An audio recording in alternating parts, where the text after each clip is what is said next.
Jadi mental health ini bukan Ya, hanya gara-gara perkara-perkara besar, ya, ya, perkara-perkara kecil juga yang menurut kita kecil itu sangat berdampak ya. gitu. Saya itu ini loh, Bung, Oke. sakit secara fisik gitu loh. Saya tidak bisa nafas, Oh, oke, oke. Sesak napas gitulah. sesak nafas, terus di rahang saya ini kayak ada yang cengkram gitu Iya, loh, iya. kayak kecengkram gitu Iya. kan. Terus jantung saya detaknya Waduh. kencang gitu kan. Oke. Terus dada saya panas. Pokoknya tidak nyaman. Terus seluruh badan saya ini kayak remuk gitu loh. Ini mohon maaf nih Bung, Ya. sampai mandi aja saya dimandiin suami loh. Wow. Saking nggak bisa Iya. saya. Oke. Kita jangan terlalu berekspektasi tinggi kepada seseorang. Kita boleh kasih arahan, kasih nasihat, tapi jangan berharap dia harus seperti yang kita mau gitu loh. Itu aku lagi.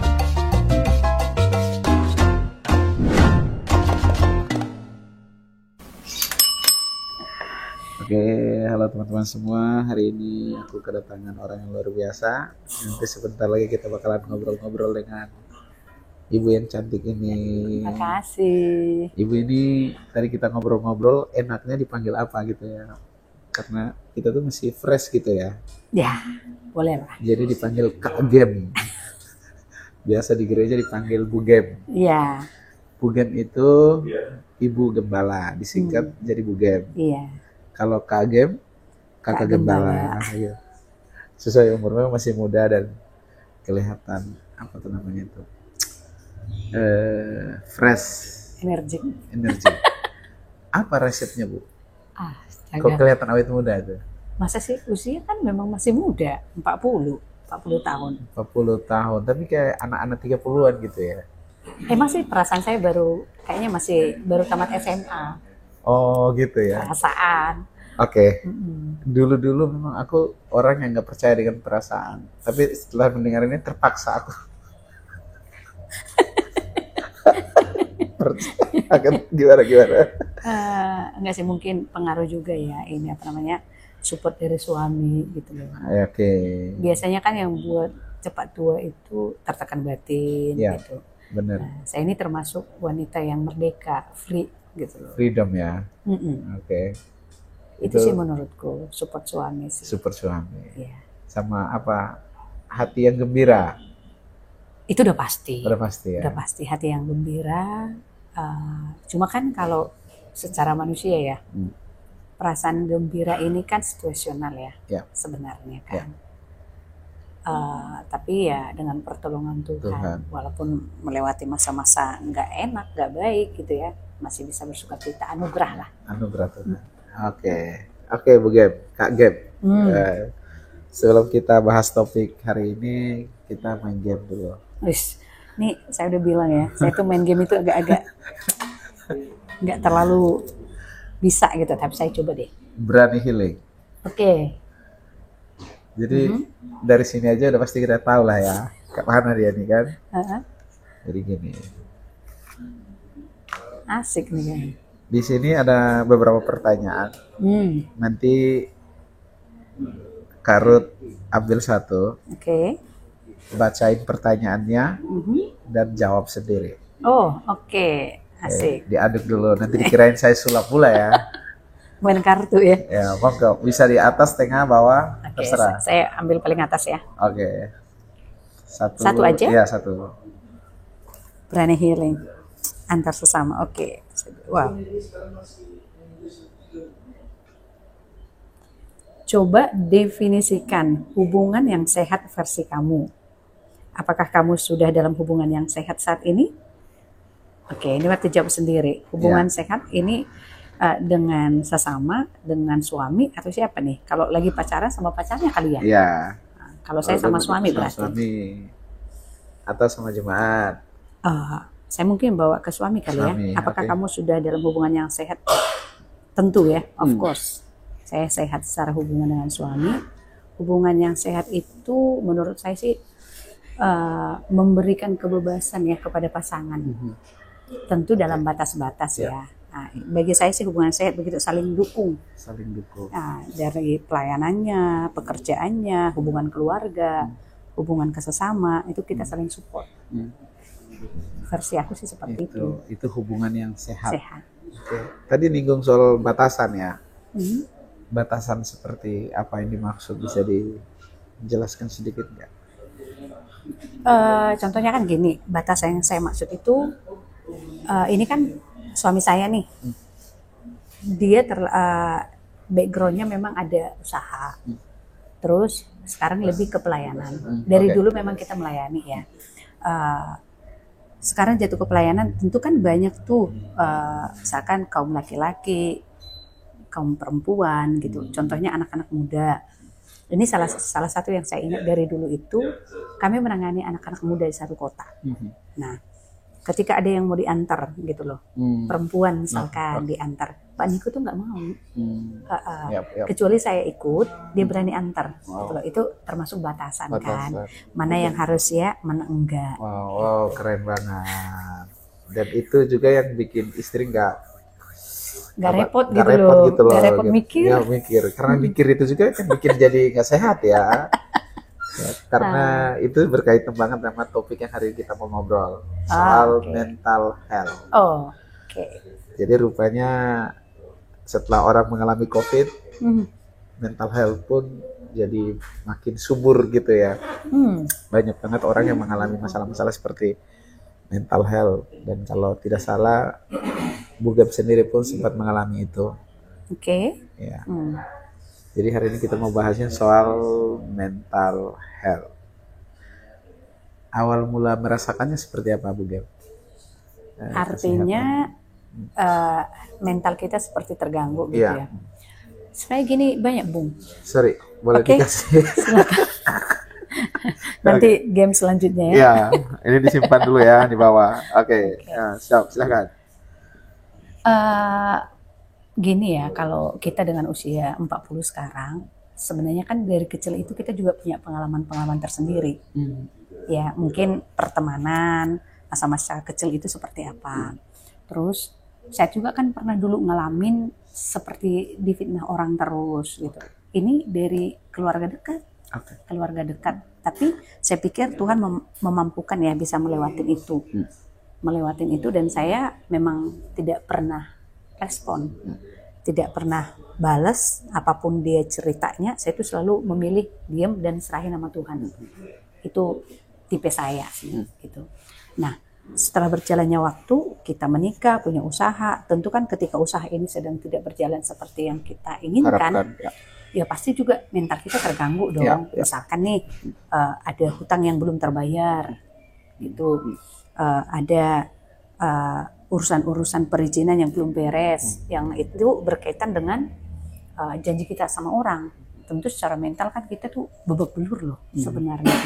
Nah, tapi itu hal-hal yang mungkin besar ya, hal-hal yang kecil yang kita anggap sepele, tapi sebenarnya punya dampak. Saya pernah tuh, Bung, masih belum lama lah ya, sekitaran tahun 2024-2025, ke-triggernya ini puncaknya begini. Satu, saya tuh lelah secara pekerjaan, karena saya harus mengatur banyak hal. Dan yang kedua, pekerjaan saya ini salah satu divisi yang saya pegang itu berhubungan sama masyarakat. Jadi di grup itu kan saya ada masuk tuh, banyak permintaan-permintaan, karena saya tergolong kalau kerja itu kan harus beres. Nah, targetnya itu cukup tinggi, mesti begini ya, mesti begini, ini harus tercapai gitu. Ketika itu nggak kecapai, lalu kita diserang di situ, ada banyak bahasa-bahasa yang tidak baik menurut kita. Akhirnya kan kita kepikiran, numpuk tuh. Benar. Nah, ketika udah numpuk, lelah secara fisik juga, mungkin ada beberapa pelayanan, ada kegiatan-kegiatan setelah kerja, itu kan menambah lagi. Nah, suatu waktu, ini sorry kalau saya sebut, mungkin posisinya di saya apa gitu. Nah, orang-orang yang bersama dengan saya itu kan dekat tuh, dekat. Nah, terus suatu masa ketika saya sedang kelimpungan nih, repot. Lagi saya repot-repotnya, justru si anak ini memilih pergi-pergi. Pergi dari rumah gitu kan, cari kesibukan lain. Sementara saya sedang membutuhkan bantuan gitu, butuh tenaga, butuh orang-orang yang bisa beresin yang ada sedang sibuk di rumah ini nih. Nah, ketika dia selalu pergi, saya kesal sendiri, Bung. Jadi mental health ini bukan hanya gara-gara perkara-perkara besar, perkara-perkara kecil juga yang menurut kita kecil itu sangat berdampak gitu. Jadi singkat ceritanya itu saya kesal, Bung. Saya kesal, tapi saya tidak ngomong gitu loh, tidak ngomong, simpan sendiri aja. Tapi di dalam itu gondok benar gitu loh, berapi-api gitu loh. Terus sampai kita muncak itu saya ngomong misalkan ke suami saya, begini, kita sudah lakukan begini gitu loh. Akhirnya saya emosi itu kurang lebih ada sampai 10 hari. Saya tidak ngomong, tapi saya nyimpan dalam hati dengan seabrek-abrek komplainan saya ini. Akhirnya saya itu ini loh, sakit. Sakit secara fisik gitu loh. Jadi dari dalam itu kemudian dampaknya sakit fisik juga. Apa yang sakit kemarin? Sakit itu fisik ya. Secara fisik itu saya tidak bisa nafas. Sesak nafas gitu lah. Sesak nafas saya, sesak nafas. Terus di rahang saya ini kayak ada yang cengkram gitu loh. Kayak kecengkram gitu kan. Terus jantung saya detaknya kencang gitu kan. Terus dada saya panas. Pokoknya tidak nyaman. Terus seluruh badan saya ini kayak remuk gitu loh. Akhirnya karena sakit secara fisik saya terbaring. Terbaring itu kurang lebih 4 hari ya, 4 hari. Tapi nggak sembuh-sembuh, malah menjadi-jadi gitu loh. Nah, karena melihat kondisi saya itu kan jantungnya berdetak kencang, panas, terus badan saya kayak remuk gitu, sesak nafas. Ini mohon maaf nih, Bung, sampai mandi aja saya dimandiin suami loh. Saking nggak bisa saya seperti itu. Nah, kalau ada orang ketemu gitu ya, datang lihat saya itu makin sesak. Makin saya nggak nyaman gitu loh. Jadi satu-satunya yang bisa datang ke kamar saya itu ya suami sama anak. Di luar itu saya sesak gitu loh. Saudara saya sendiri jenguk, saya turunlah tolong, saya sesak. Nggak nyaman gitu? Nggak nyaman. Sampai Pak Niko itu kan suami saya itu lariin ke ini, cek darah kan, ke rumah sakit, kontrol apa segala macam. Ya puji Tuhan sehat, paling ya kemarin itu terdiagnosa kolesterolnya agak naik, itu pun nggak tinggi-tinggi banget, 235 gitu. Yang lain aman gitu loh. Tapi kok saya bisa sakit seperti ini berhari-hari, saya ngomong 1-2 kata saya orang nggak tahu, saya nggak cerita gitu. Ada beberapa jemaat itu datang berkunjung ke rumah, mereka di situ saya agak mendingan kan, udah keenakan, tapi belum setengah jam mereka di situ saya sudah sesak nafas gitu loh, gitu Bung. Jadi ngerasainnya itu awalnya ke triggernya itu dari yang tadi sudah diceritakan. Nah, kemudian dampaknya ke sakit fisik juga. Nah, selain itu apa lagi, Bu Gam? Ya tentu ini ya, ke hati juga kan namanya nyimpan nggak enak di sini loh. Pasti nggak nyaman banget gitu loh, nggak nyaman gitu loh. Nah, karena banyak ini ekspektasi saya itu gitu loh, harapan-harapan saya ya nggak kecapai gitu.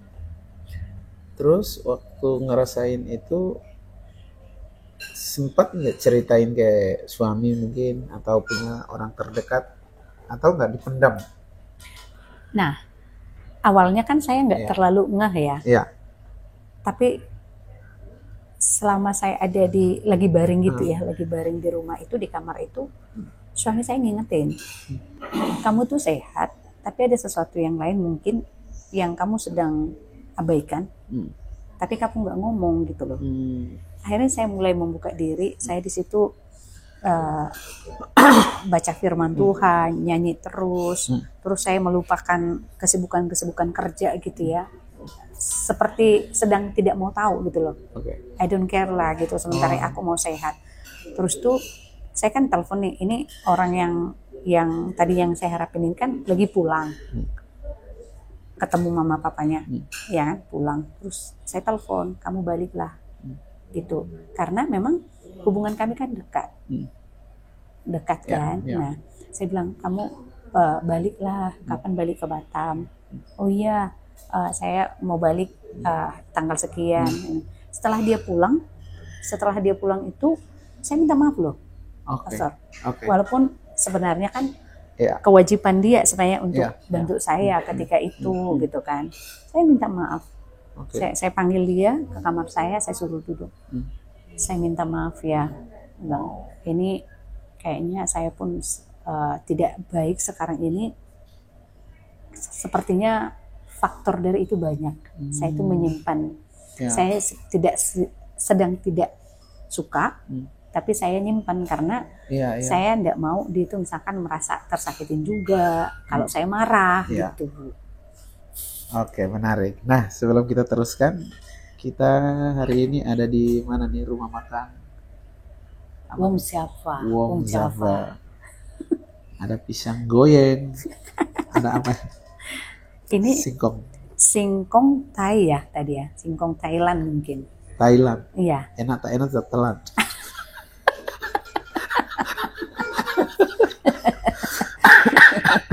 Terus ini ada minumannya. Chamomile. No, chamomile punya ini Bung Jack. chamomile. Punya saya ini telang. Oke, telan ya berarti nggak? Iya. Langsung ditelan ya. Langsung ditelan, Siap. benar. Kayaknya silahkan Bu Gem. Thank you Bung Jack. Kita harus coba nih. Nanggung banget nih. Ini harus dimakan. Jadi tadi itu Kita latar coba. belakang masalahnya. Nanti habis ini kita akan menuju kepada solusi. Ya kan? Kayaknya udah disimpulin nggak sih tadi solusinya? Udah bisa. Tapi Sambil nanggung. makan ya? Ya, sambil makan. Kita coba dulu ya. Enak. Enak, Enak ya? enak. Ya, jadi guys, ini lokasinya ada nanti aja aku cantumkan alamatnya di situ. Ya. Ini enak sih. Ini di Batam tapi khas Jawa banget ya. Setahu saya ini Wong Surabaya. Surabaya. Mana ya? Mantap sih. Enak kan? Keren. Walaupun tadi salah Ya. apa? Enak juga. Menarik. Oh, apa mungkin mereka kasih ini rasa baru ya? Ini dia pakai apa, cheese ya? Apa sih? Yang susu, krim. Krimnya. Oke. Tapi dicampur sama mungkin ya, campur sama susu cair. Tadi aku tanya, di sini buka jam berapa? Dari jam 9 pagi sampai jam 9 malam. Jadi buat kalian mau coba pisang goreng, singkong, makanan-makanan khas daerah bisa di sini. Ya, ini juga bagus nih, nggak Bagus, berminyak ya. banget. Langsung aja. Dia nggak berminyak. Kok dikasih sambal sih, Bung? Pisang Iya ya. goreng dikasih sambal. Pisang goreng ada sambalnya. Unik juga nih. Oh ya, satu lagi. Jadi Ibu Gembala, Ibu Ruth atau Kak Gem Karut ini menggembalakan bersama suami di GSCA Brikso. Ya. Brikso itu singkatan dari Brigjen Katamso, ya. Betul ya? Sebenarnya Brigjen Katamso. Oke. Tapi sudah setelah- diubah sama Pak Gem kan. Apa itu?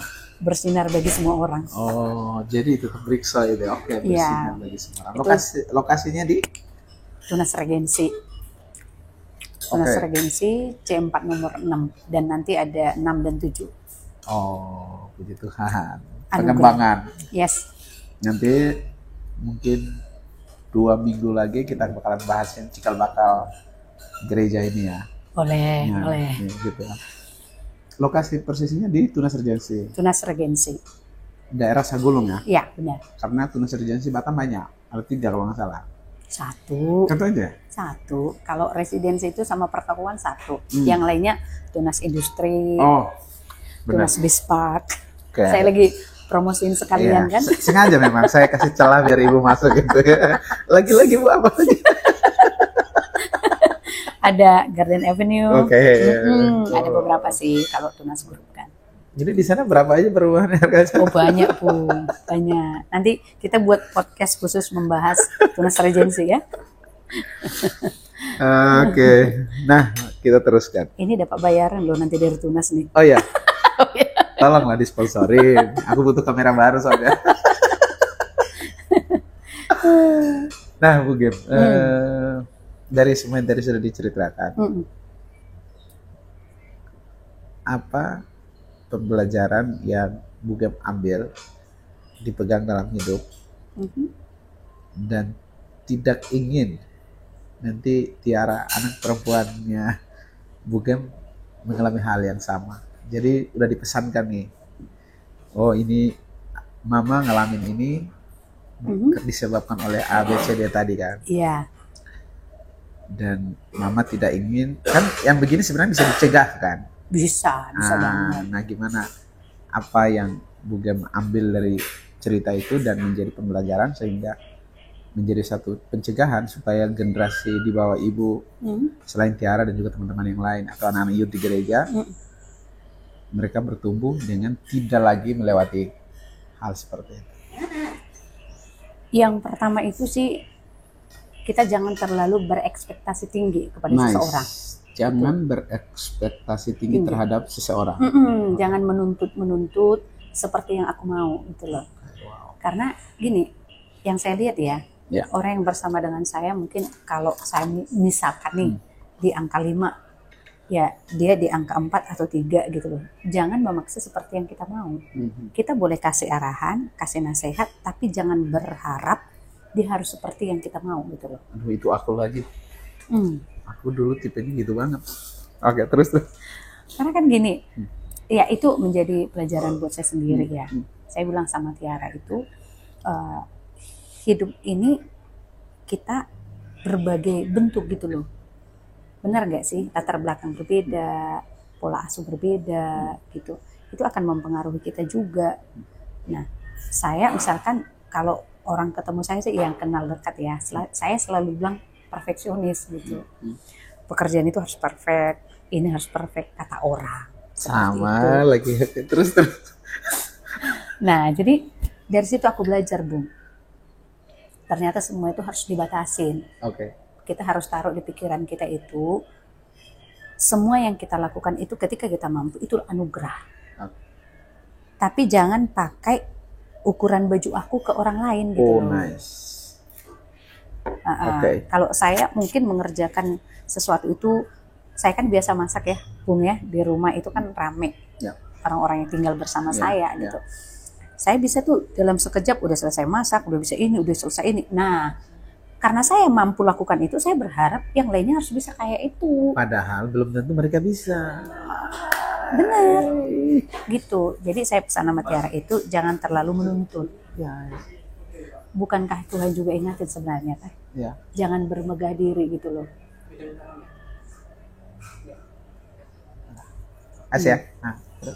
Jangan bermegah diri kalau kita mampu melakukan ini dan itu gitu. Semua anugerah sebenarnya. Dan jangan menyalahkan orang lain juga ketika dia tidak mampu mengikuti cara aku. Cukup aku itu memberikan arahan dan nasihat gitu loh. Kalau dia mumpuni melakukan itu, puji Tuhan.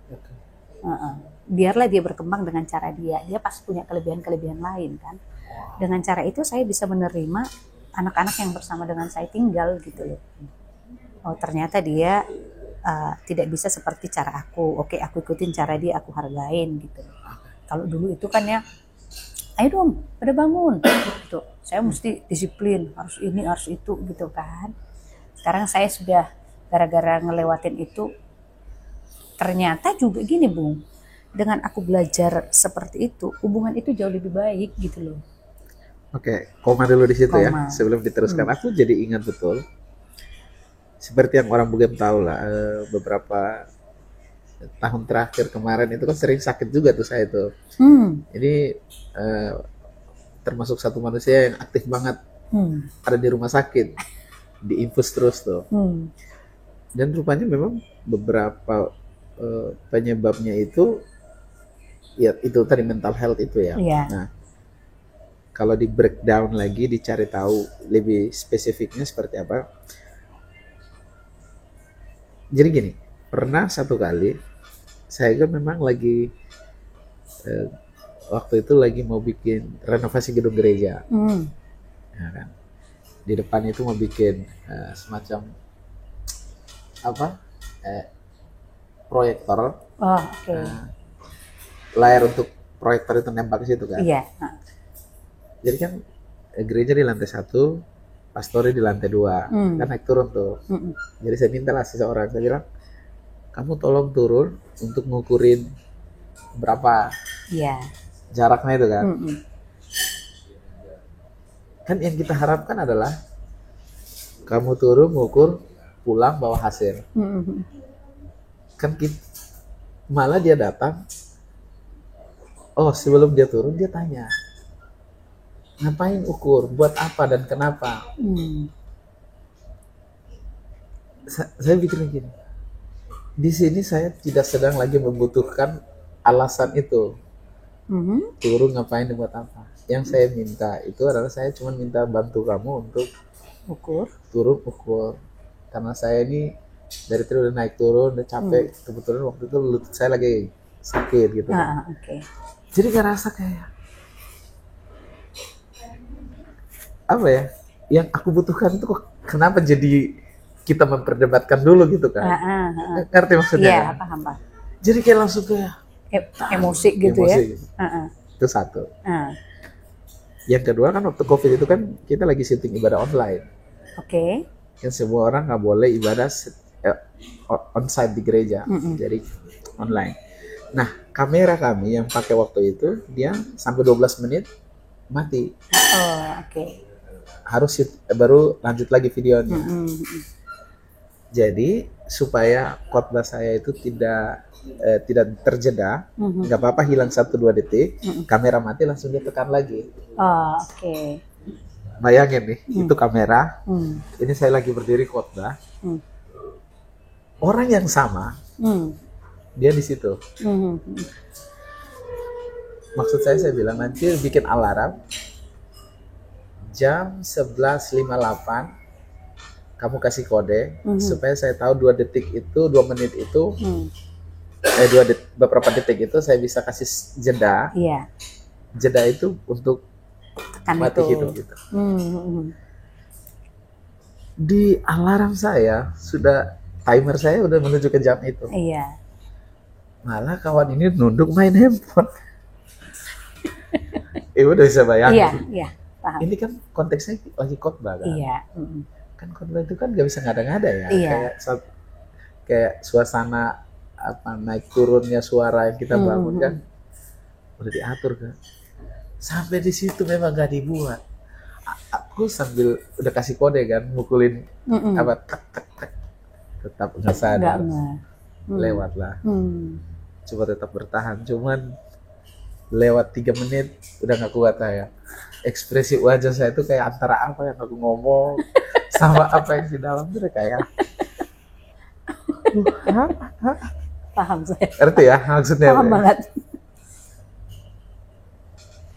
Akhirnya itu udah lewat menitnya. Wah, kayak tapi nggak bisa marah juga, langsung. Tapi sebenarnya itu emosi sebenarnya kan, cuma kita kadang-kadang kan banyak hal yang kita pikirkan kalau kita harus meluapkan emosi kita saat itu juga, benar nggak sih? Iya, benar. Jadi akhirnya ini ceritamu sebenarnya masih agak kayak ibaratnya luka yang kena tuh kayak masih ingat, ternyata kayak gitu ya. Jadi, nah itu masa COVID lagi kan. Nah dari situlah sebetulnya kondisi gue mulai drop tuh. Jadi kalau kena virus, kena apa sedikit kayak imunnya itu langsung lemah. Dan itu sakit. Nah ditambah lagi satu, saya itu tipe yang gimana ya? Termasuk yang tadi itu perfeksionis itu. Jadi saya kan fokusnya kan selalu di stage panggung. Iya. Apapun bakalan di situ. Jadi semua yang kita lakukan di persiapan itu yang bakalan kita tampilkan. Betul. Dan sudah muncul di sana, apapun hasilnya, udah itu yang kita terima. Iya. Tidak boleh lagi ada yang tiba-tiba mengintervensi rundown yang ada. Tidak boleh lagi mau siapapun dia. Iya. Tidak bisa. Itu yang kita. Tapi Ibu ngerti lah kan. Beberapa orang-orang kita di Batam ini kan tidak semua kan ngerti kayak gitu. Iya, iya. Tiba-tiba ada aja agenda terselubung yang datang tiba-tiba gitu. Itu kan saya bilang, aduh Tuhan, ini kayak kemana nih? Nah, jadi aku coba merasakan apa yang tadi Bu Gem menceritakan soal itu, sebetulnya kurang lebih mirip sebetulnya. Cara itu kan pertempurannya di dalam sebenarnya. Di dalam, benar. Nah, sekarang bagaimana caranya Ibu bisa sembuh dari situ? Kalau kita ini ya, Pak Bung ya, dari posisi saya kemarin itu kan saya jadi banyak literasi ya. Pelajarin sana, pelajarin sini, saya banding-banding seperti itu ya kan. Triggernya apa, terus akibatnya apa, pencegahannya apa gitu. Ya udah pasti sih yang pertama itu kan suami tuh ingatin, kamu itu hamba Tuhan loh. Ya. Jadi kamu harus bangun diri kamu sendiri, dan kamu mesti bisa lepas dari hal-hal yang seperti itu. Nah, memang sih ya, salah satu kekurangan kita itu kan bukan tidak bisa sih, tapi kita itu terlalu banyak jaga perasaan gitu loh. Bener gak sih? Iya lagi. Iya, Bener sih. terlalu banyak jaga perasaan. Terus kalau saya ngomong nanti dia terluka gimana ya? Kadang-kadang kita jadi ngerasa bersalah, gitu. Jadi itu sebenarnya yang sering membuat orang itu akhirnya nahan-nahan sendiri. Pada akhirnya dia yang sakit. Iya. Gitu. Jadi saya belajar dari situ, Bung. Yang tadi kan saya udah ngomong tuh, jangan terlalu banyak menuntut orang lain harus seperti yang kita mau toh. Nah, jadi pencegahannya itu setiap saya ada triggernya nih, mau buat emosi, saya langsung tarik nafas. Oke. Tuhan tolong saya mau sehat. Ya. Saya mau berpikir jernih. Ya. Dan saya mau happy gitu loh. Bung begitu. Kalau jadi gini, dari beberapa yang saya sebutkan tadi ya, sekarang kan lagi tren ya namanya GERD. Ya, betul. Benar, asam lambung. Ya. Nah, saya ngobrol sama dokter tuh, dok, apa aja sih penyebabnya bisa asam lambung? Banyak Bu, gitu. Faktor makanan udah jelas, terus kelelahan juga bisa GERD, gitu. Terus stres, burnout gitu loh. Jadi saya pikir-pikir gitu kan, saya renungin perjalanan saya khususnya ya bulan dari November tahun 2024, November, Desember, Januari, saya padat banget tuh dalam semua hal yang saya lakuin, saya padat banget.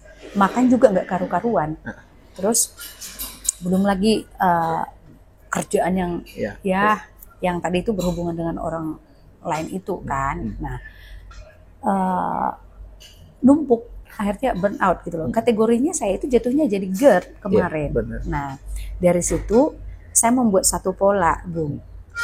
Yang di sini juga saya disimpan di handphone saya. Jadi kalau saya ketemu orang dan ada beberapa yang saya sudah bina juga, jatuhnya jadi saya bina mereka dan pada akhirnya ya puji Tuhan mereka ngalamin sebuah kebebasan gitu. Jadi saya buat di situ. Yang pertama mulai menikmati hidup ya, mulai menikmati hidup itu jangan kita ngerasa ini harus cepat, ini harus buru-buru, tidak selalu ternyata. Nah, saya coba menata lagi, menata waktu, menata hati saya, menata apa yang saya bilang iya, apa yang enggak. Itu tadi ya seperti membatasi sebenarnya, tapi membatasi ini bukan berarti jadi melukai orang lain. Jadi saya buat tuh, ini kegiatan saya ya, Bung ya. Sampai hari ini saya konsisten melakukannya gitu. Yang pasti yang pertama makanan udah jelas. Makanan itu saya sudah sangat pilih-pilih. Dan saya lebih banyak makan di rumah. Healthy lah ya. Sehat lah ya. Iya, dan puji Tuhan badan saya sehat. Ya sih. Secara fisik saya jatuhnya jadi lebih ringan gitu ya. Benar. Berat badan saya udah pasti turun. Iya. Kemarin tuh saya sempat 65 loh. 65. Sekarang 57 lah. 57 kilo. Dan itu stabil di angka segitu. Karena suami saya komplain kalau turun lagi. Oke, benar. Jadi nggak kayak kembar gitu loh. Oke. Nah, setiap pagi itu saya usahakan jalan kaki. Ya. Kalau misalkan di pagi ini kan karena saya sibuk buatin makanan orang rumah ya, anak saya berangkat pagi-pagi gitu ya kan, saya jalan pagi. Kalau nggak sempat tuh, kalau saya sudah sampai kantor, mungkin jam-jam 10, saya ambil waktu jalan kaki. Misalkan saya lagi ada keperluan ke bank mana, kalau seputaran daerah Tunas Regency, saya pasti jalan kaki. Wow, Ke plazanya saya jalan kaki. keren. Nah, ke komersil kami itu saya jalan kaki. Iya ya. Kadang-kadang saya mau mantau itu ya, orang yang di lapangan kerja, saya jalan kaki pergi. Biasanya kan kemana-mana naik mobil gitu ya. Saya jalan kaki. Dan lebih sehat memang. Ya, jadi larinya. ternyata paparan matahari dan jalan kaki itu sangat menolong kita loh. Iya, terus yang berikutnya itu saya hindarin untuk apa ya, emosi gitu loh. Jadi kalau kira-kira itu udah membuat saya emosi itu, saya coba menenangkan diri saya dulu. Benar, ya. Mengelola hati dan perasaan saya, jangan sampai saya harus emosi ngadepin itu gitu ya. Ya. Terus kalau dulu itu saya pulang kerja, saya kan tinggal tuh ada mami mertua ya, ada ponakan-ponakan di rumah gitu. Kalau dulu itu saya tipenya itu pulang kerja saya masih ngobrol lama supaya saya ngerasa kasihan pulang langsung ditinggal. Sekarang itu saya kasih tahu mereka, saya lagi capek, saya istirahat ya.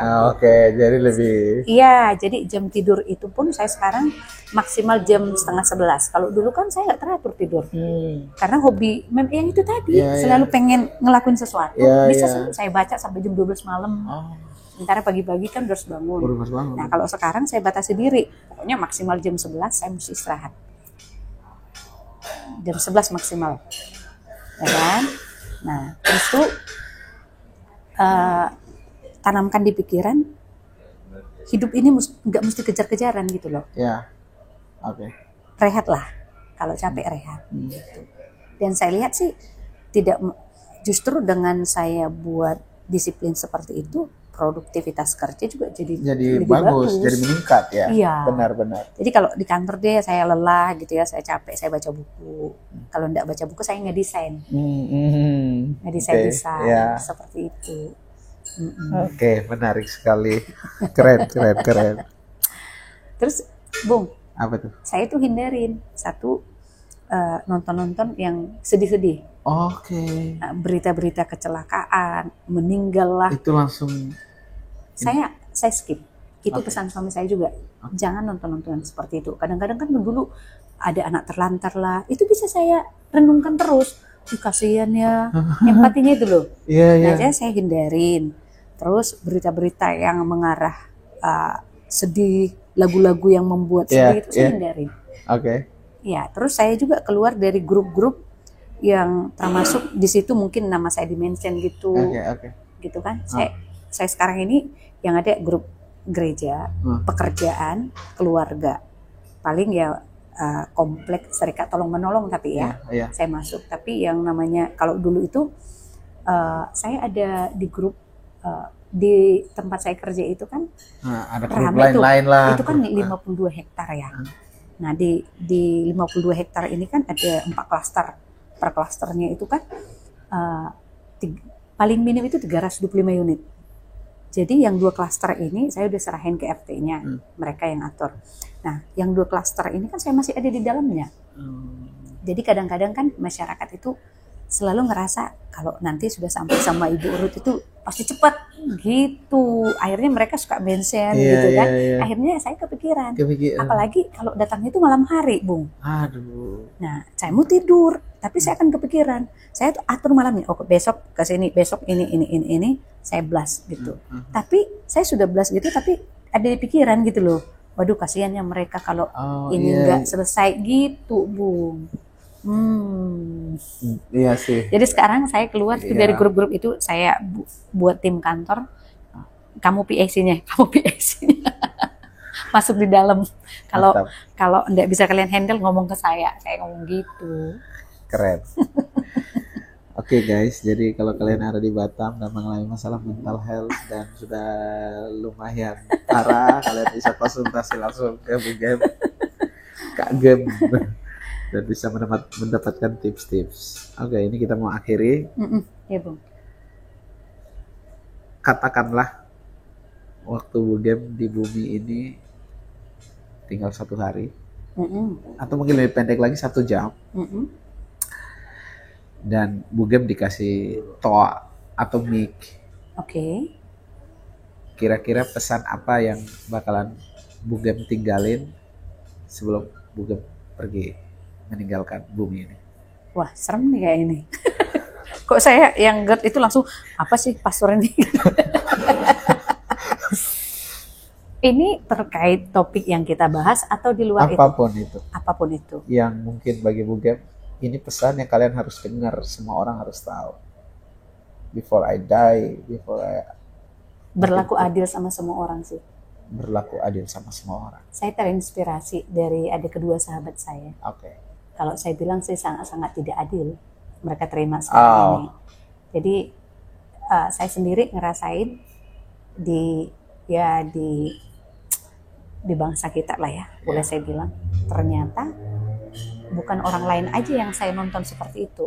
Saya lihat dengan mata kepala saya sendiri juga ada. Jadi ya pembuat keputusan itu kiranya Tuhan anugerahkan roh takut akan Tuhan gitu loh, supaya mereka memutuskan kebijakan-kebijakan, memutuskan hukuman atau memutuskan hal-hal yang terkait dengan orang lain lah, benar-benar adil. Jangan ya udahlah selesai lah, tidak gitu. Ya. Benar-benar adil. Keadilan itu ya bagi seluruh rakyat Indonesia. Amin.